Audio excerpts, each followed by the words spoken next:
শিক্ষা শুধু বই খাতার মধ্যে সীমাবদ্ধ নয়, প্রকৃতির পাঠও ততটাই গুরুত্বপূর্ণ। পাঙ্গা বালিকা উচ্চ বিদ্যালয়ের ছাদে গড়ে উঠেছে এক অনন্য কৃষি বাগান। বিদ্যালয়ের কৃষি শিক্ষক সুকুমার রায়ের উদ্যোগে শিক্ষার্থীদের সহযোগিতায় ছাদে গড়ে উঠেছে সবুজ এক আশ্রয়। এখানে আছে নানান রকম ফুল, শাকসবজি আর মশলা জাতীয় গাছপালা। আমার নাম পল্লী রায়, আমি নবম শ্রেণীর একজন শিক্ষার্থী। আমি প্রায় এই ছাদ বাগানে ঘুরতে আসি এবং ছাদের বিভিন্ন কাজ করি এবং স্যার যে কাজটা করে সে কাজটাও আমি দেখি এবং উৎসাহিত হই। এই ছাদ বাগানে এসে আমার ভালো লাগে এবং কিভাবে আমি একটা ফুলের চারা কিভাবে লাগাবো সেটা আমি শিখতে পারি এবং বাড়িতে অন্যকে উৎসাহিত করতে পারি যে কিভাবে একটা চারা গাছ লাগাতে হয়, এর কিভাবে পরিচর্যা যত্ন করতে হয় ইত্যাদি বিষয়।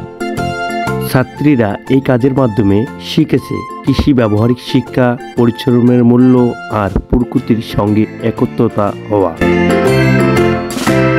শুধু ছাত্রীরাই নয়, বিদ্যালয়ের অন্যান্য শিক্ষকও এই উদ্যোগে সমর্থন জুগিয়েছেন। সবাই মিলে গড়ে তুলেছেন এক ব্যতিক্রমী উদ্যান। সুকুমার রায়, সহকারী শিক্ষক কৃষি, পাঙ্গা বালিকা উচ্চ বিদ্যালয়।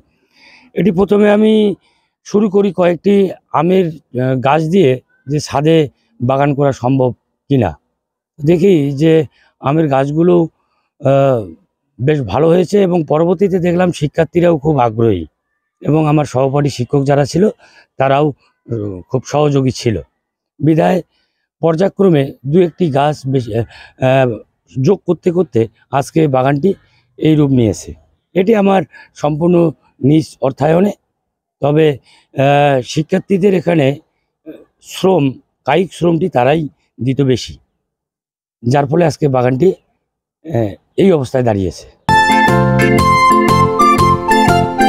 এই সবুজ স্বপ্ন আরো বড় করতে চান স্যার ও শিক্ষার্থীরা।